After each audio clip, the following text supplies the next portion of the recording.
यदि आलम सल्लल्लाहु अलैहि वसल्लम ने हजरत अबू बकर सिद्दीक को तलब किया और तलब करने के बाद मेरे आका पूछते हैं अबू बकर ये लोग आए हैं बदला लेने के लिए, क़िसास लेने के लिए, क्या वाकई में तुमने इनके आलिम के मुंह पे थप्पड़ मारा है? तो हजरत अबू बकर सिद्दीक रदी अल्लाह तबारक व तआला अन्हु इरशा अर्ज करते या रसूल अल्लाह फिदा का अबी व अम्मी, मेरे माँ बाप आप पे कुर्बान हो जाएं या रसूल अल्लाह, ये जो आपसे शिकायत करने के लिए आए हैं, ये जो तुम्हारे बारे में शिकायत कर रहे, क्या ये सच है? तुम्हारे पास इसका कोई गवाह है दूसरा कि नहीं मारा है? अब वहां तन्हा हजरत अबू बकर सिद्दीक रदी अल्लाह तबारक व तआला अन्हु थे। अब यहूदी अपने आलिम को बीच में पेश करके इशारतन ये भी कहते जाते थे कि जब मुस्तफ़ा की जुबान फैज़े तर्जुमान से ये अल्फाज निकले कि हाँ तुम बदला ले लो, तुम क़िसास ले लो, तो ऐसा मुंह पे जोरदार घूसा मारना, ऐसा थप्पड़ मारना कि अबू बकर की आंख बाहर आ जाए। और उधर मेरे आका हजरत अबू बकर सिद्दीक रदी अल्लाह ताला अन्हु से आंखों ही आंखों में इशारा फरमा रहे थे, क्या ये जो बोल रहे हैं सच है? तुम्हारे पास कोई गवाह है? हजरत अबू बकर सिद्दीक रदी अल्लाह ताला अन्हु अर्ज करते, मैं तन्हा था, मैं अकेला था, मैं गवाह कहां से लाऊं? पैगंबर आजम सैयद आलम सल्लल्लाहु ताला अलैहि वसल्लम ने खामोशी इख्तियार फरमाई और फरमाते हैं तुम्हारे सिद्दीक होने की, तुम्हारे सच होने की गवाही देने के लिए मुझे किसी यहूदी से नहीं पूछना है, किसी मक्के के आदमी से नहीं पूछना है, मुझे किसी मक्के के ताजीदार अमीर रईस से नहीं पूछना है, बल्कि तुम्हारी सदाकत की गवाही मैं खुद, मेरा रब मुझे फरमाए। आयत करीमा नाज़िल होती, लक़द समिअ अल्लाहु क़ौलल लज़ीना क़ालू इन्नल्लाहा फ़क़ीरु व नहनु अग़निया। यहूदी आलिम ने यह भी कहा था कि ये मोहम्मद इब्ने अब्दुल्ला अमीर बनने के लिए ज़कात का टैक्स लगा रहे हैं। अल्लाह ने हुक्म दिया, इसका मतलब अल्लाह गरीब है, अल्लाह फ़कीर है, माज़ अल्लाह, तभी तो ज़कात की बात करता है। और आयत करीमा का मफहूम ये है, अल्लाह के प्यारे हबीब सल्लल्लाहु अलैहि वसल्लम के खलीफे अव्वल हजरत अबू बकर सिद्दीक रदी अल्लाह ताला अन्हु की सदाकत की गवाही पर ये आयत करीमा नाजिल होती है, दलालत करती है तहकीक के परवरदिगारे आलम ने इनको कहते हुए सुना, लक़द समिअ अल्लाहु क़ौलल लज़ीना, तहकीक के परवरदिगारे आलम ने इन यहूदियों की जुबान से कहते हुए सुना। क्या कहा? कालू इन्नल्लाहा फ़क़ीर, कहा कि अल्लाह गरीब है, फकीर है, व नहनु अग़निया, यहूदी कहते हैं कि हम अमीर हैं, हम मालदार हैं। कुरान करीम की इस आयत करीमा से हजरत अबू बकर सिद्दीक रदी अल्लाह ताला अन्हु की सदाकत की गवाही मिली। कालू लक़द समिअ अल्लाहु क़ौलल लज़ीना क़ालू इन्नल्लाहा फ़क़ीरुन व नहनु अग़निया सनक्तुबु मा क़तलहुमुल अंबिया। इरशाद रब्बानी है कि किताबों में लिखा है ये बेशुमार अंबियाए किराम का कत्ल करने वाली कौम है।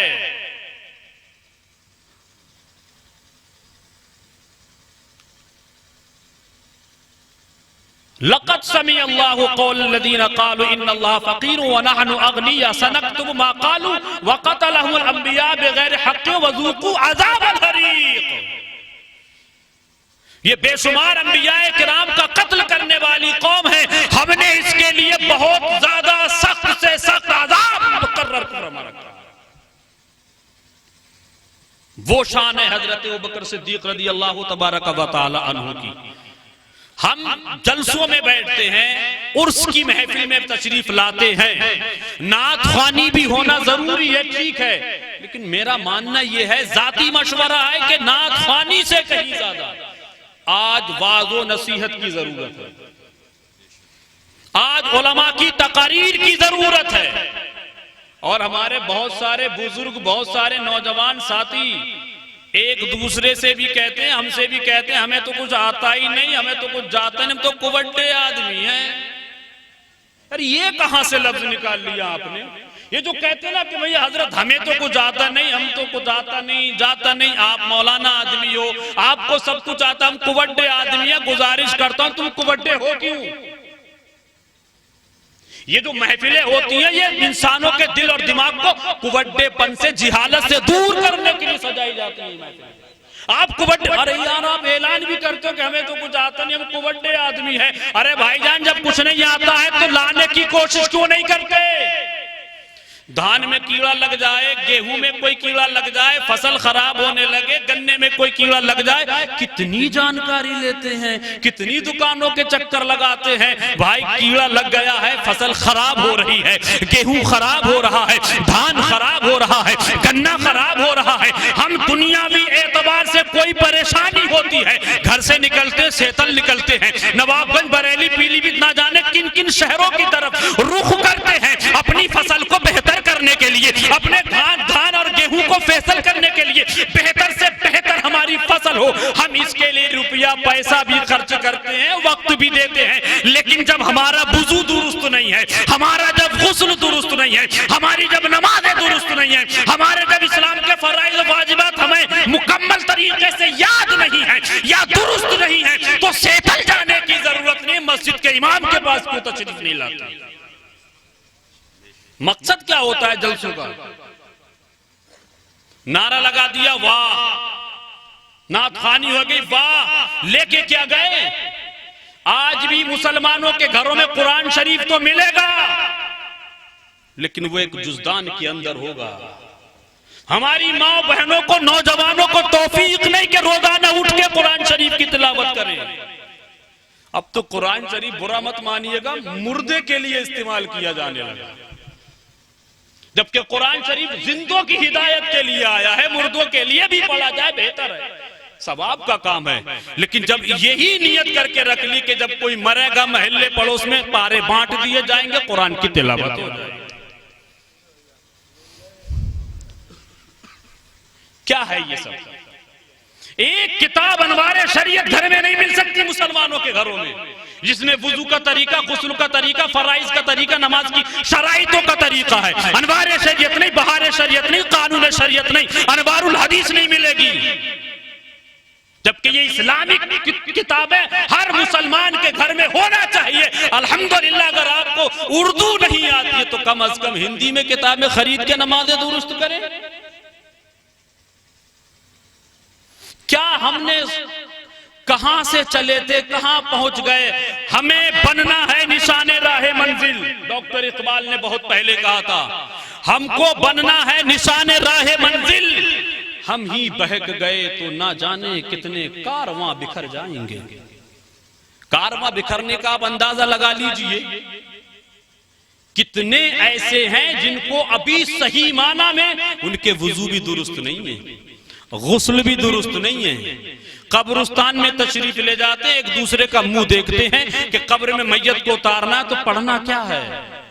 अगर कोई बेचारा वहां ये ऐलान ना करे कि भैया पहली मर्तबा पढ़ो मिन्हा खलकनाकुम, और भैया फर्स्ट टाइम में जब आप अरबी सुनेंगे, मुझे नहीं लगता कि आप तलफ्फुज की अदायगी के साथ वो पढ़ लें, मुझे तो नहीं लगता। तो ये सारी चीजें, आप आलिम बनो, हाफिज बनो, कारी बनो, अच्छी बात है, लेकिन कम अज कम इतना तो इल्म हासिल करो कि जो रोजमर्रा के मसाइल हैं, जो रोजमर्रा के मसाइल हैं, उनका तो इल्म होना चाहिए।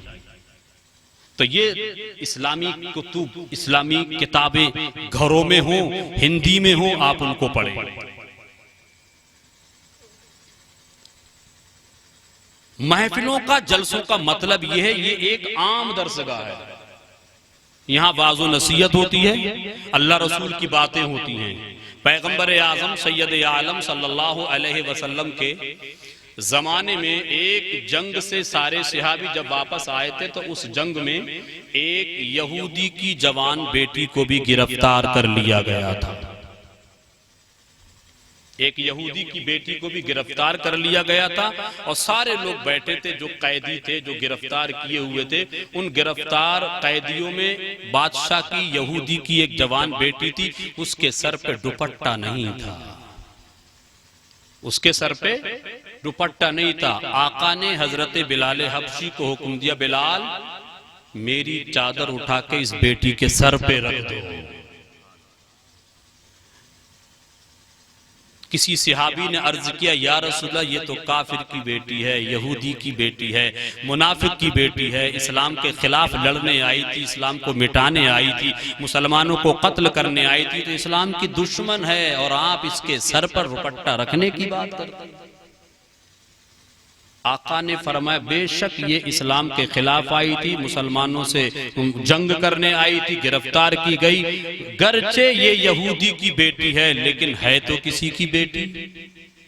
और मुझ मुहम्मदुर रसूलुल्लाह सल्लल्लाहु अलैहि वसल्लम की रहमत को ये बिल्कुल गवारा नहीं कि मेरी महफिल में, मेरी मजलिस में कोई बेटी बगैर दुपट्टे के बैठे।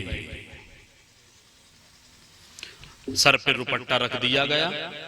आका की बारगाह में अर्ज करती, हुजूर अगर इजाजत हो तो मैं अपने घर जाना चाहती हूं,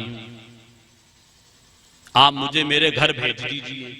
आका ने फरमाया, ठीक है, तुम अपने घर जाना चाहती जाओ। दो सिहाबी को इशारा किया मेरे आका ने और फरमाया, जाओ इस लड़की को उसके घर तक छोड़ाओ। क्या जमाना था, वो कितनी खुशनसीब है कि जिसको मेरे आका की चादर सर पे रखने को मिल गई। एक और सिहाबी हैं, इनका नाम हजरत दहिया कल्बी है। ये भी कलमा पढ़ने से पहले नबी की बारगाह में जब आए तो नबी ने अपनी चादर उठा के उनके सामने रख दी कि तुम यहां बैठो। लेकिन दहिया कल्बी अभी कलमा नहीं पढ़े हैं, नबी का इश्क मुलाहजा फरमाए, अर्ज करते, सरकार यहाँ ये जो चादर ना, ये बैठने के लिए नहीं, इस चादर को तो मैं अपने सर का ताज बनाना चाहता हूं। सर पे रखने को जो मिल जाए ना अलैने पाके हुजूर, तो फिर कहें कि ताजदार हम भी हैं। दोनों सिहाबी नौजवान बेटी को रात के सन्नाटे में, दिन के उजाले में, उस जमाने के सफर ना जाने कितने तवील हुआ करते थे, पथरीले इलाके हुआ करते थे, जंगलों से गुजरना पड़ता था। उस जवान बेटी को उसके घर जब पहुंचाने के लिए गए तो उसका जवान भाई खड़ा इंतजार ही कर रहा था। उसका जवान भाई वहां खड़ा इंतजार ही कर रहा था। और इंतजार करने के बाद जब बहन को देखा तो देखने के बाद उससे रहा नहीं गया, पूछने लगा, बता मुसलमानों ने तेरे साथ क्या क्या ज्यादतियां की हैं। उसका नजरिया ये था, जबकि इस्लामिक जो रूलिंग है ना, वो मैं बता दूं आपको, इस्लामिक जो लोग इस्लाम के खिलाफ बकवास कर रहे हैं ना, वो सही माना में अभी उन्होंने इस्लाम को न पढ़ा है न समझा है। इस्लामिक जो बुनियादी रूलिंग है वो ये है कि ला इकराहा फिद्दीन, हम दीन में किसी की जबरदस्ती नहीं करते। कोई माई का लाल आज तक ये बता नहीं सकता कि किसी मुसलमान ने किसी यहूदी ईसाई काफिर को जान से मारने या कत्ल करने की धमकी दी हो और ये कहा हो कि कलमा पढ़ वरना तुझे मैं मार दूंगा। कोई तारीख में नहीं दिखा सकता। वो तारीख ना माजी करीब में है और ना माजी वईद में है। ये तो मुस्तफ़ा के दीनवानों का कैरेक्टर था, मुस्तफ़ा के दीवानों का अखलाक था कि अखलाक मुस्तफ़ा की बुनियाद पर लाखों करोड़ों अल्हम्दुलिल्लाह कलमा पढ़ के मुसलमान होते रहते हैं।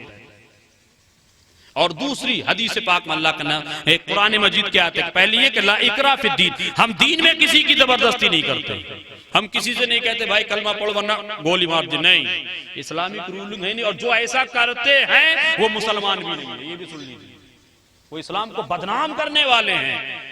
और कुरान मजीद में अल्लाह फरमाता है, अन्नहु मन क़तला नफ्सन बिगैर नफ्सिन औ फसादिन फिल अर्दी फकअन्नमा क़तल अन्नास जमीआ व मन अहयाहा फकअन्नमा अहया अन्नास जमीआ। इस्लामिक रूलिंग बता रहा हूँ, इस्लाम की बुनियाद कितनी मजबूत है ये बता रहा हूँ। पहली चीज तो ये कि हम दीन में किसी की जबरदस्ती नहीं करते। और दूसरी बात ये है कि इस्लाम में कुरान मजीद में अल्लाह ने फरमाया, जिसने किसी एक इंसान को कत्ल कर दिया उसने सारी इंसानियत को कत्ल कर दिया। कुरान मजीद में अल्लाह फरमाता है, जिसने किसी एक इंसान को बचा लिया उसने सारी इंसानियत को बचा लिया। और हदीस पाक, ये आयत करीम मैंने दो पढ़ी है, इसको और बढ़िया तरीके से समझाने के लिए हदीस पाक में अल्लाह के नबी फरमाते हैं, मल्लम यरहमना सगीरना वलम युअक्किर कबीरना फलैसा मिन्नी। आका फरमाते हैं, जो बड़ा अपने छोटे के सर पे दस्ते शफकत ना फेरे और जो छोटा अपने बड़े की ताज़ीम ना करे, नबी फरमाते वो हम में से है ही नहीं। सिर्फ नबी की इस हदीस पर आज पूरी दुनिया में अमल होने लगे। अमल करने वाले चाहे मुसलमान हो, चाहे यहूदी हो, चाहे आले हुनूद हो, चाहे ईसाई हो, चाहे मजूसी हो, पूरी दुनिया का हर इंसान सिर्फ नबी की हदीस पर अमल करने लगे, मतलब हर छोटा बड़े की ताज़ीम करने लगे, हर छोटा बड़े का अदब और एहतराम करने लगे, और हर बड़ा अपने छोटे के साथ मोहब्बत के साथ जिंदगी गुजारने लगे, हर बड़ा अपने छोटे पर दस्ते शफ़क़त फेरने लगे। ईमानदारी से बताओ लड़ाइयां कहां होंगी? बताओ कहां होंगी लड़ाइयां जब हर बड़ा छोटे के सर पे दस्ते शफ़क़त फेरने लगे और हर छोटा बड़े की ताज़ीम करने लगे? तो लड़ाइयां तो हो ही नहीं सकती, डंडे निकल ही नहीं सकते, थाना कचहरी का नंबर आएगा ही नहीं, दरोगा का डंडा खाने की जरूरत नहीं पड़ेगी। मुस्तफा की सिर्फ इस हदीस पर अमल कर लिया जाए, मैं कहता हूं कि सिर्फ हिंदुस्तान ही नहीं सारे जहान में अमन और शांति कायम हो जाए। उस नौजवान ने पूछा, बता मुसलमानों ने तेरे साथ क्या ज्यादतियां की, तुझे कितना मारा पीटा परेशान किया? वो कहती है, तुम बात करते हो मुसलमानों की, मुसलमानों ने मेरे साथ ज्यादती की बात पूछते हो। अरे ये जो दो नौजवान मेरे साथ आए हैं, मुझे तो ऐसा लगता कि ये दोनों आने वाले नाबीना हैं, अंधे हैं, अंधे। पूछा क्यों? बोले इतने दिनों से मैंने इनके साथ रात की तन्हाइयों में सफर किया, दिन के उजाले में सफर किया, मैं इनको नाबीना इसलिए कह रही हूँ, मैं इनको अंधा इसलिए कह रही हूँ कि इन दोनों नबी के गुलामों ने, नबी के दीवानों ने एक नजर भी उठा के मेरी तरफ नहीं देखा। और आज हमारी नजरें अल्लाह की पनाह फरमा, वो कहती है कि इन दोनों मुस्तफा के दीवानों ने मेरी तरफ नजर उठा के ना देखा, मैं तो समझती हूँ ये नाबीना है, मैं तो समझती हूँ ये अंधे हैं। फिर वो कहता है इन्होंने कोई ज्यादती तो नहीं की। वो बेटी, वो जवान बहन अपने भाई से कहती है, तुम ज्यादती की बात करते हो? अरे मुस्तफा के दरबार में जितना सुकून और इत्मीनान मिला है शायद ही दुनिया में किसी के दरबार में मिला। अब जब उसके जवान भाई को ये यकीन हो गया कि मेरी बेटी के दामन को दागदार नहीं किया गया है, मेरी बहन पर ज्यादतियां नहीं की गई हैं, अब पूछता है मुस्कुराकर, ये बता तू मुस्तफा के दरबार में गई थी क्या खाली ही चली आई?